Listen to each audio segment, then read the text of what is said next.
Hey everybody, we're getting down to the end of the wire here. So with 3 weeks left, I've decided we're just gonna do things this way so that we can all get a bit more time doing things that we need to be doing in addition to this. So posted an announcement about that. Be sure also if you're gonna register for credit by exam, please make sure that you start with that process, sometime soon so that they can get the paperwork to us. In the meantime, I want to talk a little bit about wave functions this week, and I want to introduce you to a wave function visualizer, which is going to be, it's a pretty useful thing. I'll leave a link in the, I don't know, whatever module we have stuff in, like with the textbooks and things like that, I'll leave you a link. And it's a really fun visualizer. What I want to do is give you a few physical cues such that when we have different potentials, then we can make assessments of what we expect the wave function to look like. All right. So last time we talked about the infinite square well in one dimension, right? So we started off with a potential that looked like this. Okay. And we found, and it goes up to infinity on both sides, and we found that the wave functions looked like standing waves on a string. It mimicked those same exact standing wave patterns, right? A jump rope style pattern, and then a full sine wave, and then more, and et cetera, et cetera. So with stuff like that, right, you can draw wave functions like so. And what I want to do now is introduce you. And so what I want to do is have you keep that as the base thing that we operate from. So when trying to assess what a wave function looks like, keep this in mind. All right. That way you have something to start with. This is your starting point of what should the wave function look like. Well, if it has infinite sides and a zero potential bottom, then it should be standing waves of this nature. Okay. Now, what else might we do? Well, the first thing we're going to do is we're going to shorten the sides. The first thing we're going to do now is make these sides not infinite. What happens now? Well, I'd like to introduce you to that. Let's suppose now that we have a potential that looks like this. Okay, and I've got a zero outside, and this is a finite depth well, and I put a particle in here, and what's going to happen? What kind of wave functions should we expect? Now, this is not something that maybe you'd be able to immediately discern because we haven't quite got there, but I more rather want to expose you to what happens to the wave function in this case so that you start thinking about the infinite well, and when you have finite sides to things, you also can think about what happens in that case. Now, this is ultimately a more challenging mathematical solution of the Schrodinger equation because we can't say the wave function is zero out here immediately, okay? And in fact, you'd notice that if I say that this is negative v down here, and this is zero, well, then that makes the differential equation not homogeneous or not. Anyways, it makes it whatever it is when you have one of those extra terms in there. So I expect a free particle solution out here. Incidentally, a free particle solution is simply sines and cosines, or really plane waves, if you rather think of it that way, e to the ikx minus omega t type of thing. But I want to concentrate on what happens to the bound particle in the well. Since the wave function cannot necessarily be zero in this or this area right away, we can't force that to happen. So the wave function has to stop going to zero here, and what we end up doing is using the boundary conditions to find out what's going on. Now, in this infinite case, I didn't need the boundary conditions really. Well, I used one of them, which was I needed to match the value of the wave function at the endpoints of the well. Also, your other typical boundary condition is match the slopes of it, right? It should be smooth and continuous. In this case, if we force the wave function to 0 here, that's not physical because the potential is not infinity here, so we expect a wave function out here, and that is what we find when we take, if I say this is x equals 0 and x equals L, then I would say that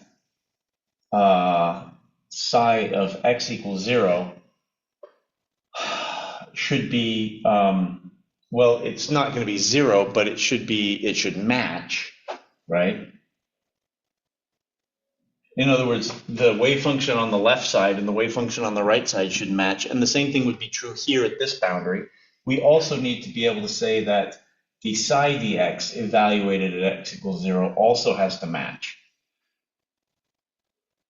All right, that means that the slope of the wave function as it moves from region, say, 1 over here into the well of region 2, it has to do so smoothly.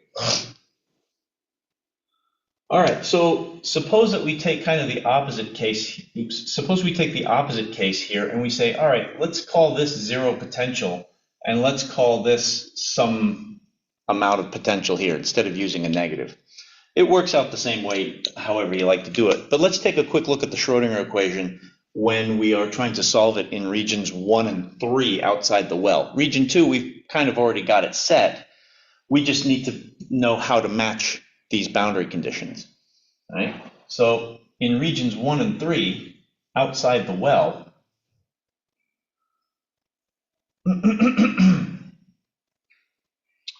we have a Schrodinger equation which now looks like minus h bar squared over 2m, these two derivatives of psi with respect to x, v, and e.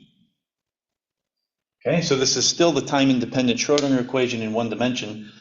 What we can do now is orient it into a slightly more easily recognizable form. In other words, something where we can look at it and go, hold on a sec, I recognize this, right? So if we slot the v over here, it becomes negative, and then I'm just going to multiply by this numerator, whatever this factor here is, and just throw that over to the other side. So now what we're really doing is we're dealing with two derivatives of the wave function. With this constant out front, and then essentially e minus v psi. Now, if I chuck the negative sign through, I can do that. But look at what happens. You know, I think personally I wouldn't, but you can if you want. But I think it muddies the water a little bit. Look at what happens in regions 1 and 3, okay, right outside the well. If we're in regions 1 and 3 and I have a particle which is bound inside the well, I expect E minus V to be a negative number, right? If I'm outside the well, I would expect the particle, if I have a particle out here, I would expect its energy to be either V or greater, right? I would expect this to be a positive number if the particle is not bound in the well. If it's outside, it has an E which is greater than V, which means this is a positive number. So in other words, overall, negative. And that means what I was telling you before, you're back to this situation of two derivatives of a function equals negative some constant times the function again. Those are sines and cosines, right? Or e to the I kx's. However, if the particle is bound in the well, we expect the particle to be in here, then I would expect E minus V to be a negative number because the energy levels of the particle should be underneath the edge of the well, right up here, the roof, okay? So this is going to be a negative number, which makes the whole overall right side positive.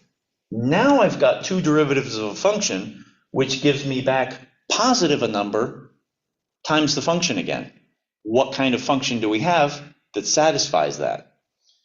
Well, if it's like a mystery. So if you guessed that the function that satisfies that is something that looks like, instead of being e to the I kx, which is a traveling wave, what if it's just e to the alpha x? or e to the minus alpha x, right? It would be one of those. In other words, two derivatives of this thing will bring down two factors of the alpha and then retain the overall thing here, but it won't introduce a negative sign, right? Same thing's happening here. Hopefully this is recognizable to you. What we can do now is when we think about matching boundary conditions, I also want to think physically about what is a reasonable situation. So when I go out into region 1 or region 3, and my particle is definitely bound within the well, then what I should expect to see is the particle should, or the wave function should exhibit some exponential dying off at the edge of the well. In other words, it does not make sense for this to be an increasing exponential. Now look, for example, I could match boundary conditions here. I could say, look, I'm going to take my, suppose I'm in the ground state here. We know it's going to look something like the jump rope pattern, okay? I hesitate to draw it right on top of the V, but I kind of want to. So imagine I have a jump rope pattern. It's not going to be exactly zero at the edges of the well because the wave function is not zero outside the well. What I don't think should be happening is when I match these boundary conditions to have something that looks like this and going off exponentially increasing. That makes little physical sense because what that's saying is I put a particle in the well and I have a much bigger probability of finding it outside over here. That doesn't seem to be right. So we're not expecting an exponentially increasing thing on either side of this, okay? So that immediately eliminates one of those solutions on either side of the well, right? Over here, it eliminates the growing exponential, but over here, where x is less than 0, it eliminates what would normally be the dying exponential, right? The one with the b coefficient in it. So what we end up thinking about physically should be happening is this tails off like that on either side. Okay, it tails off, and it does so in a dying exponential way. You can think of why this happens, and I told you before, it's because the wave function can't be forced to be 0 here, but we can also think about what characteristics shape this exponential here. What if I started to raise this up to infinity? What would you expect to happen to this? Well, we know what would happen when it's equal to infinity. What happens as I raise it? Well, we have to arrive there, right? This has to get less and less and less and less until this point goes down to 0. And there's no exponential dying because you force it to 0 at that point, the wave function. So in these regions, we're experiencing this type of wave function. That means when x is greater than L, we should expect psi of x to look something like, this would be the b coefficient, be to the minus alpha x. And when x is less than 0, we should expect psi of x. So let's call this region 3. So I'm going to call this x3 and x1. No, I won't. I'm going to call this psi 3 and psi 1. That's much better. It should be ae to the alpha x. Because remember, x is negative when you go less than 0 on the x. So what we need to do then is match the wave function, both its value and its derivative at the boundary conditions, or at the x equals 0 and x equals L boundaries. All right, we know what the solution looks like on the inside. In here, we've already done the situation of taking this with that being 0 and finding out that the wave functions psi of 2 here should be, I already used a and b, so let me use, I guess, c and d for the coefficients. C sine kx plus d cos kx.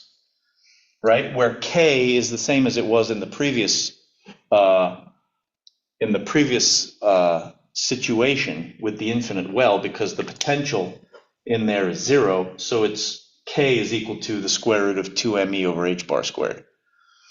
All right. Here, up there, alpha is the square root of this thing, right? With the negative meaning, the negative outside meaning that the overall thing here is positive. So it's the square root of all of this thing. And you might say, you might just factor the minus through and make it v minus e, and then you've got an alpha. Okay, so when x equals 0, we know the cosine term probably is going to leave us because we need to have solutions that, well, actually maybe not necessarily right away. Let's take a look. So when x equals 0, oh yeah, we have to. Cosine, this is going to be not 0. Oh, that's okay though, right? That's okay. So when x equals 0, psi 2 of x equals 0 is going to be, x being 0 means this term is killed off, and this term just gives us a d, right? And let's take a look at, well, I shouldn't have done that right there. Let's take a look at the derivative of psi with respect to x, and this is psi 2.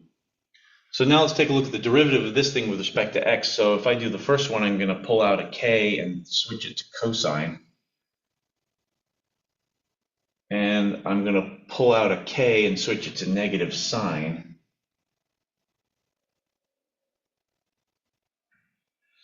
Okay, so now I want to evaluate this at 0, which means I'm going to kill off this term. And now when that's equal to 0, I've got, say, psi prime 2 of x. X equal to 0. Psi 2 prime at x equal to 0 means this is gone. And so I just end up with kc.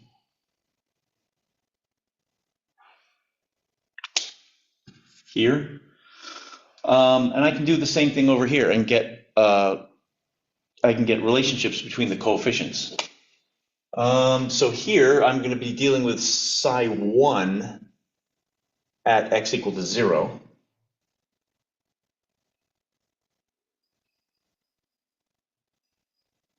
That's just going to equal a. And psi 1 prime at x equal to 0 is going to equal alpha a. Right? Now all I got to do is match up these things and say, all right, I know that there's a relationship, so a and d look like they're equal to each other. Kc should equal alpha a, right? And so we can make all of these types of things happen. I don't want to go too far with this particular example because it gets to be a little bit convoluted. What I want to do, the main point of this is to show you first the exponential decrease that happens when the potential is not infinity up here. And 2, the idea that you match boundary conditions at the 2 edges of the well. All right? Those are basically the 2 things I want you to take away from this. And now I want to actually move to something that is a little bit different. Now, suppose instead of having a well that looked like that, I wanted to present the situation of, all right, I want to look at a well that is infinite on this side, okay, is infinite on this side, and let's suppose that as I go down here, then the potential is 0. And there's a bump in the middle. And then it goes back up to infinity out here.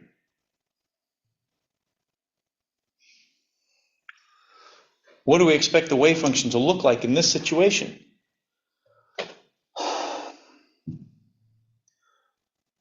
Well, That's why I said I want you to keep the square well in mind, the infinite square well in mind, because this is just a variation to that. So the wave functions should just be variations to this, right?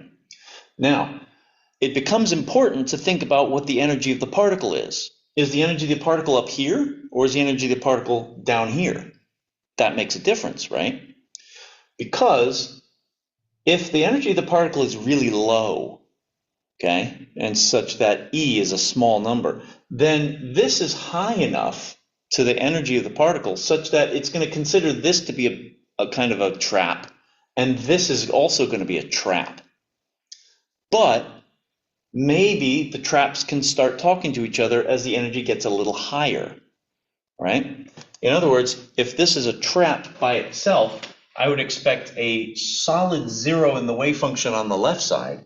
I would come up with the jump rope pattern, and then I would go to this part here, but I would experience an exponential die-off in the middle, okay? So the ground state to this should look like something that is starting at zero, going up, coming down, but not going to zero right at the barrier here.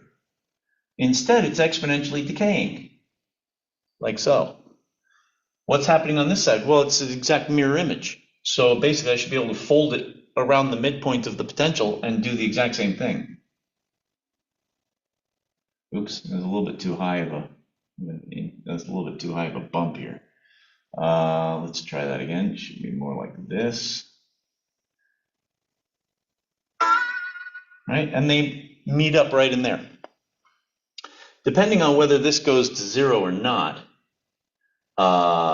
gives us some information about what we expect the ability of this particle. Now, because the wave function does not go to zero immediately in a finite barrier case here, that means that sometimes you can make the barrier thin enough that these two wave functions will link up. Okay? These two wave functions will link up. So what that means is the particle has an ability to be one place or another without actually having to jump over the barrier. Okay? This is the phenomenon known as tunneling. In other words, the wave function determines the probabilities, and we follow the wave function because the particle apparently follows the wave function. And therefore, if there's a probability of having the particle over here when I dropped it in this side, well, there's a probability that it's going to be able to kind of, I don't know how you want to think of it. I usually just use the idea of it kind of just trying to poke around a little bit, right? It's like trying to dig its way in here and see, how far does this go? Can I go in here?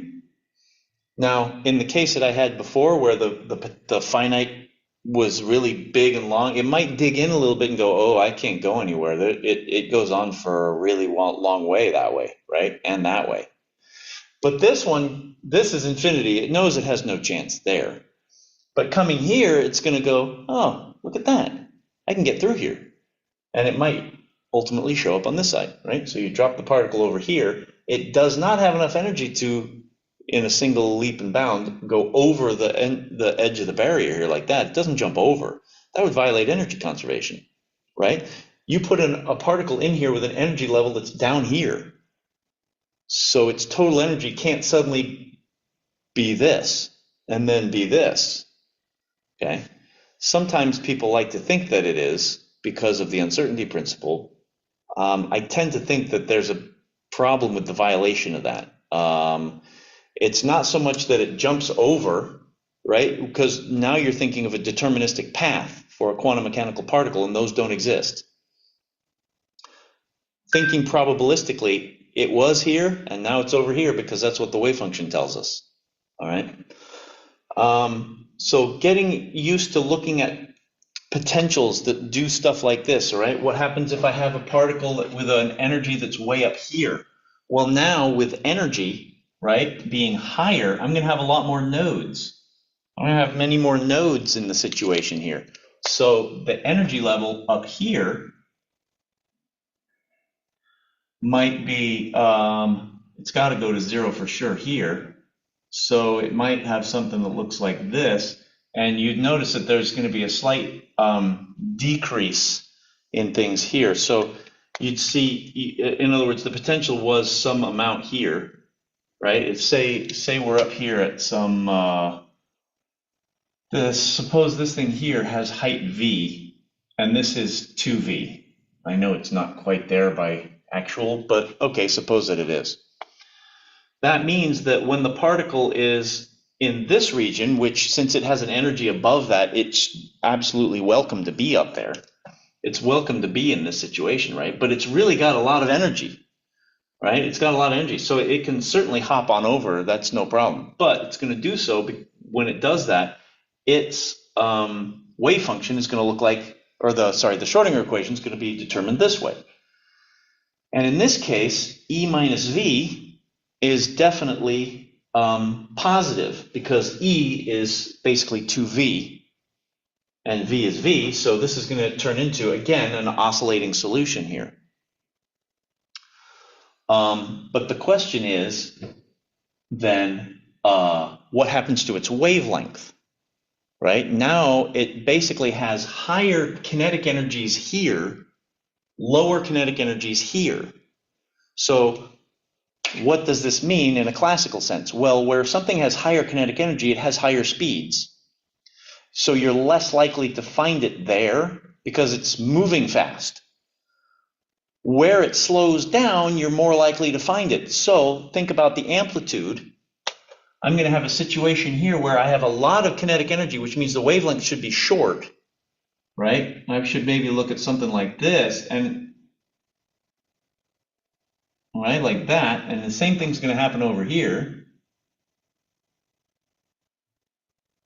I think I made the wavelength a little short. Well, that's not too bad, right? But by the time it gets into here, I want to make this symmetric here. So by the time it gets into here, here's where the barrier is. What we should find is something that matches up both sides, but there's more probability of finding it there because it's a little bit quote unquote slower in a classical sense. So we should find something that looks kind of like this. I'm exaggerating, right? And something whose wavelength is ultimately going to be a bit longer, right? So that's not really a longer wavelength as I'm drawing it, but nonetheless, notice I'm matching the smoothness of the wave function. In other words, the value of the wave function is continuous and the slope is continuous, right? So it's continuous and smooth, right? I'm also exaggerating this dip here, but I'm doing so in order to demonstrate the idea that where the particle is quote unquote slower, in other words, it has less kinetic energy there, less momentum there, that means that the wavelength should be longer and that the probability of finding it there should be larger. So the amplitude should be bigger as well as the wavelength expanding out a little bit. And you might ask, how am I thinking about this? Why am I getting to those two things? Well, I'm thinking about kinetic energy being proportional to momentum. And we know that momentum from the de Broglie relationship looks like that, h over lambda. So as p goes up, higher momentum, that means the wavelength is smaller. Smaller, that means bigger wavelength. So that's where I'm getting this idea from. What about the amplitude? Why am I making the amplitude so big? Well, because of the probability. Remember, the square of the wave function is the probability of finding the particle in a particular region. So when I think about like what momentum it has, like how fast it's occupying individual slices of space, not really, but how probable is it to find it in individual slices of space? Well, it's going to be fast moving in these two regions here, like I said, slower in the region right above here because it's got basically less energy there, right? You can think of it as the particles rolling around, no problem in here, like a little ball bearing. But once it gets up to here, it had to jump up there, took some of its energy, and then it's going to be going a little bit slower and it's going to drop down again. So there is a slightly bigger probability of finding it due to its slowness. It's less kinetic energy in this region here. All right. With those two little factoids, it's really easier to get a start on what you think wave functions are going to look like when you're presented with different potentials. All right. So I'm going to close this off here, but I want to kind of hit the points that I'm trying to make here. Number one, start with the infinite. Okay, start with the infinite square well in your mind, know what those solutions look like, and then be prepared to modify them in order to fit the potential. Okay, also know what it looks like when a wave function extends into a finite region, a finite potential region. Okay, know about the probability that I just talked about and the wavelength that we just talked about. All right, and also these two boundary conditions match these. Right? We need to be able to use these in order to actually kick out, oh, the wave function looks like this. We ultimately need to be able to do solutions to the Schrodinger equation. So what's coming next? What's coming next is I'm going to look at some steps and some scattering instead of a well. Instead of having a well trapping a particle, I'm going to have a free particle bouncing off some step potentials and bouncing off things like that. So we'll take a look at quantum mechanically. What does that look like when the particle's not trapped? But in the meantime, expect to see some practice on trying to figure these types of wave functions out in our final homework set of the semester. So homework 4 is coming up. I will post that hopefully this weekend, and we will get after it. So until next time, friends, happy quantum mechanicaling.